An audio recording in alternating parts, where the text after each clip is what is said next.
Hello students, आज का हमारा वीडियो का टॉपिक है under subscription and over subscription.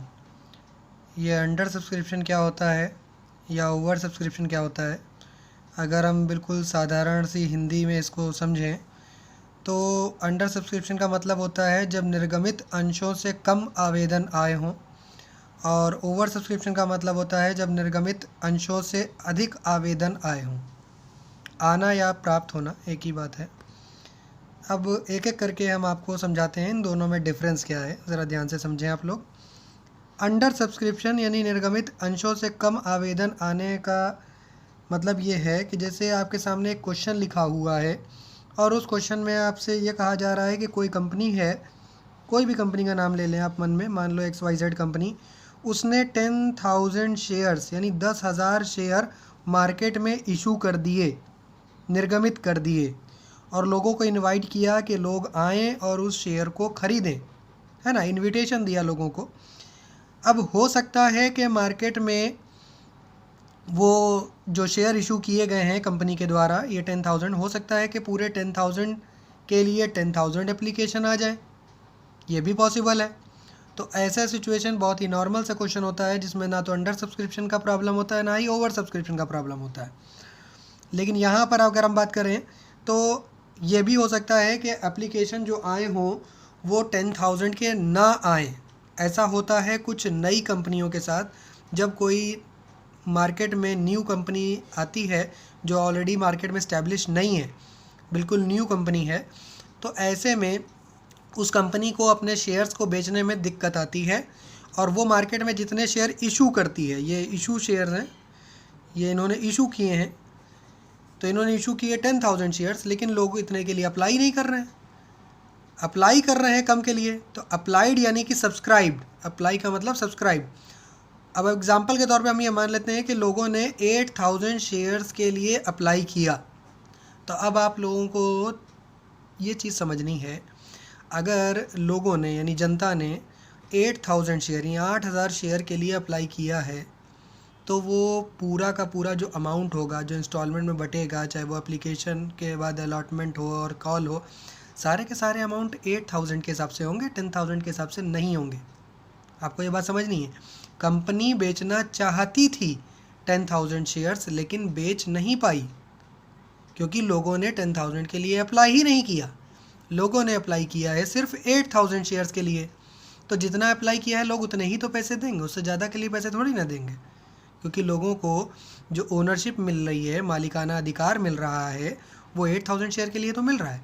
अब कंपनी के पास जो 2,000 यानी 2,000 शेयर बच गए, वो 2,000 शेयर कंपनी बाद में दोबारा से नेक्स्ट नोटिस के साथ, जो भी कंपनी के रूल्स कहते हो, जो उनके मेमोरेंडम में लिखा हो या जो उनके कंपनी के नियम हो, जो भी कंपनी लॉ बोर्ड के नियम के अंतर्गत वो कंपनी आती हो, उसके अनुसार वो 2,000 शेयर जो बच गए हैं वो बाद में फिर से कंपनी इशू कर सकती है या दूसरे शेयर्स के साथ कंबाइन में इशू कर सकती है।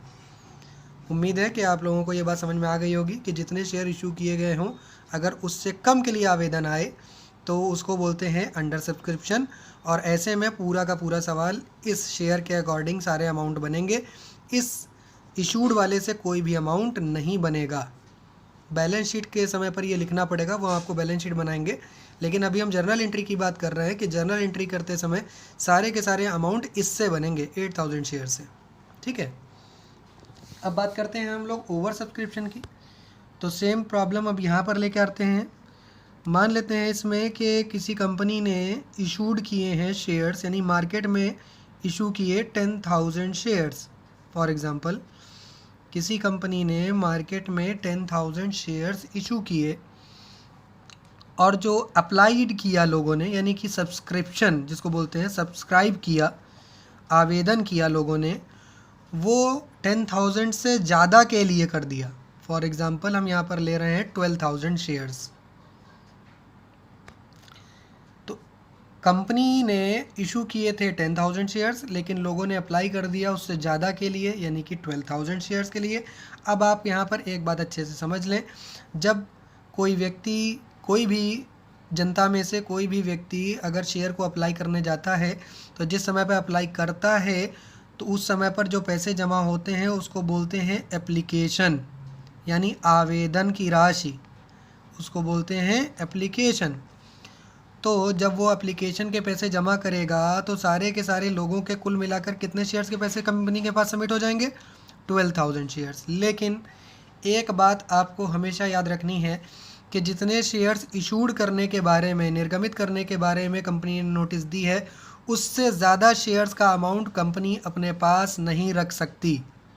ये बात अच्छे से आप लोगों को समझ लेनी है कि इशूड के बाद जो अगला अमाउंट होता है सब्सक्राइब्ड, उसके बाद अलॉटेड, उसके बाद कॉल्ड अप, फिर पेड अप, ये पूरा एक सीक्वेंस होता है कैपिटल का। हम आपके लिए कैपिटल के लिए एक वीडियो बनाएंगे जिसमें टाइप्स ऑफ कैपिटल होगा, वहाँ से आपको अच्छे से समझ में आएगा। लेकिन आप अभी यहाँ पर फ़िलहाल इतना समझ लें कि अगर इशूड के 10,000 शेयर्स हैं और अप्लाई में 12,000 शेयर्स आए हैं तो कंपनी कभी भी इशूड से ज़्यादा का अमाउंट नहीं रख सकती। अगर कंपनी ने इशू किए हैं 10,000 तो 10,000 से अगर कम आए हैं तो कम रख सकती है, 10,000 के बराबर 10,000 आए हैं तो वो 10,000 रख सकती है, लेकिन उससे एक शेयर का अमाउंट भी एक्स्ट्रा कंपनी के अपने पास नहीं रख सकती। ये रूल है, कंपनी लॉ बोर्ड का नियम है। रूल के खिलाफ जाकर कोई भी कंपनी काम नहीं कर सकती। तो अप्लाइड में अगर 12,000 शेयर्स आए हैं तब क्या करेंगे? ऐसे में जो एक्सेस अमाउंट हुआ, एक्सेस का मतलब आधिक्य, जो पैसा ज़्यादा आ गया, कितने शेयर्स का पैसा ज़्यादा आ गया? 2,000 शेयर्स, 2,000 शेयर्स का अमाउंट जो एक्स्ट्रा आया है, इस एक्सेस अमाउंट का क्या करेंगे? In that case excess amount को तीन प्रकार से इसका एडजस्टमेंट किया जाता है ना। इसको 3 प्रकार से एडजस्ट कर सकते हैं या 3 प्रकार से लिख सकते हैं। कैसे लिख कर सकते हैं? अब इसका निपटारा किस तरह से करेंगे आप ज़रा इसको समझें अच्छे से।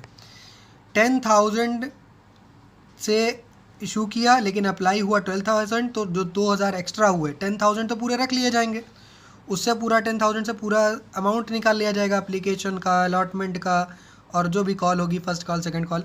लेकिन जो 2,000 एक्स्ट्रा आए हैं इसका हम क्या कर सकते हैं, है ना, क्या कर सकते हैं? पहला ऑप्शन रिटर्न। पहला ऑप्शन क्या है? रिटर्न, वापस कर दें बैंक से ही, क्योंकि कंपनी में जो भी पैसे आते हैं वो बैंक के ज़रिए आते हैं, कैश में नहीं आते। तो जहाँ से पैसे आए हैं वो सीधे उन शेयर होल्डर्स को जो एक्स्ट्रा 2,000 जिन्होंने अप्लाई किया उनको 2,000 के पैसे वापस कर दिए जाएँ और जो 10,000 है उनको रख लिया जाए। पहला ऑप्शन ये है। दूसरा ऑप्शन ये है कि इन पैसों को एडजस्ट कर लिया जाए, आगे के अलॉटमेंट में या कॉल में एडजस्ट कर लिया जाए। ये मेन पॉइंट है हमारा, एडजस्ट करना, एडजस्टमेंट करना, अलॉटमेंट में या कॉल में, या अलॉटमेंट और कॉल दोनों में। आपको यहाँ से ये चीज़ अच्छे से समझनी है। एडजस्ट का मतलब ये हुआ, फॉर एग्ज़ाम्पल किसी व्यक्ति ने, फॉर एग्ज़ाम्पल हम यहाँ एक ही व्यक्ति को मान लेते हैं कि 10,000 शेयर के लिए कंपनी ने इशू करने के लिए बोला और लोगों ने 12,000 के लिए अप्लाई किया, तो सबके शेयर जिन्होंने जितने भी शेयर के लिए अप्लाई किया वहाँ से थोड़े थोड़े शेयर कम कर दिए जाएंगे, इसी रेशियो में, 10 और 12 के रेशियो में कम कर दिए जाएंगे, और बाकी के लोगों का जो पैसा एक्स्ट्रा जमा हो गया है वो उनका अलॉटमेंट में पैसा एडजस्ट कर दिया जाएगा। लेकिन कंपनी शेयर्स कितने अपने पास रखेगी? 10,000 ही रखेगी, और लोगों को जो ओनरशिप मिलेगी, मालिकाना अधिकार मिलेगा, वो भी 10,000 शेयर का ही मिलेगा। 12,000 का तो कभी भी नहीं मिलेगा, किसी भी केस में नहीं। और तीसरा होता है प्रोराटा बोलते हैं जिसको दूसरी भाषा में। इसमें क्या होता है? इसमें पार्शियल एडजस्टमेंट होता है। पार्शियल एडजस्टमेंट का मतलब ये होता है, जैसे आपको हमने यहाँ बताया कि जो पैसा एक्स्ट्रा आया है सारा का सारा वापस कर देंगे, यहाँ पर हमने बताया कि सारा का सारा एडजस्ट करेंगे। इसमें आपको ये समझना है तीसरे वाले पॉइंट में कि कुछ वापस भी करेंगे और कुछ एडजस्ट भी करेंगे। जब थोड़ा वापस करें और थोड़ा एडजस्ट करें तो उसको बोलते हैं प्रोराटा, और ये अभी न्यूमेरिकल में आपके सामने आएगा। ये सभी पॉइंट्स आप सबको समझने हैं। इसके बाद अभी हम जो वीडियोस इसके बाद अपलोड करेंगे तो आपको अंडर सब्सक्रिप्शन और ओवर सब्सक्रिप्शन दोनों देखने को मिलेंगे। हम अभी आपको दोनों का एक एक एग्जांपल दिखा देते हैं, ज़रा ध्यान से समझें आप लोग। पहले आप अंडर सब्सक्रिप्शन का एक एग्जांपल ज़रा देखें, ध्यान से समझें। ये है अंडर सब्सक्रिप्शन का एग्जांपल, जिसमें 1,000 शेयर कंपनी ने इशू किए हैं लेकिन लोगों ने अप्लाई किया है सिर्फ 90,000 शेयर के लिए। इंग्लिश मीडियम में भी ये क्वेश्चन देख सकते हैं कि कंपनी ने इशू किए 1 lakh shares to the public, लेकिन एप्लीकेशन कितने रिसीव हुए? 90,000। ये किसका केस हुआ? ये केस है अंडर सब्सक्रिप्शन का। तो ऐसे के क्वेश्चन में पूरा का पूरा क्वेश्चन 90,000 से, सारे अमाउंट 90,000 से बनाए जाएंगे। फिर आपको एक बताते हैं ओवर सब्सक्रिप्शन का क्वेश्चन। ओवर सब्सक्रिप्शन का क्वेश्चन आपके सामने ये लिखा हुआ है, यहाँ से आप देख सकते हैं। क्वेश्चन नंबर 4 देखें, कंपनी ने कितने शेयर इशू किए? 20,000, लेकिन एप्लीकेशन कितने के लिए आया? 25,000, ज़्यादा के लिए आया। इंग्लिश मीडियम में भी आप देख सकते हैं कि कंपनी ने इशू किए थे 20,000, लेकिन एप्लीकेशन रिसीव कितना हुआ? 25,000। हमेशा एक बात याद रखनी है, जब कभी भी इशू शेयर से ज़्यादा के एप्लीकेशन आएंगे तो उसमें लास्ट में ये लाइन ज़रूर लिख करके आएगी कि जो एक्स्ट्रा अमाउंट है उसका क्या किया गया, यानी उसको वापस किया गया या अलॉटमेंट में एडजस्ट किया गया या पार्शियल एडजस्टमेंट, पार्शियल रिटर्न किया गया, कुछ एडजस्ट किया कुछ वापस किया। और अगर कभी भी ऐसा होता है कि एक्स्ट्रा अमाउंट आया तो है लेकिन आगे आपको उसको क्लैरिफाई नहीं करता है क्वेश्चन में कि उस अमाउंट को एडजस्ट करना है या रिटर्न करना है, तो इन डैट केस आप हमेशा ये मान के चलेंगे कि एप्लीकेशन का जो एक्स्ट्रा अमाउंट है वो अलॉटमेंट में एडजस्ट किया जाएगा। उम्मीद है कि आप लोगों को ये पूरा का पूरा पॉइंट क्लियर हो गया होगा कि अंडर सब्सक्रिप्शन किसे कहा जाता है और ओवर सब्सक्रिप्शन किसे कहा जाता है, और इसके अमाउंट को कैसे आप लिखते हैं, कैसे एडजस्ट करते हैं। अगर आप लोगों को कोई भी डाउट यहाँ से क्लियर हुए हों तो इस वीडियो को लाइक करें, और अगर अभी तक आपने चैनल को सब्सक्राइब नहीं किया है तो चैनल को सब्सक्राइब करें, बेल आइकन को प्रेस करें और इस वीडियो को ज़्यादा से ज़्यादा शेयर करते रहें। Thank you.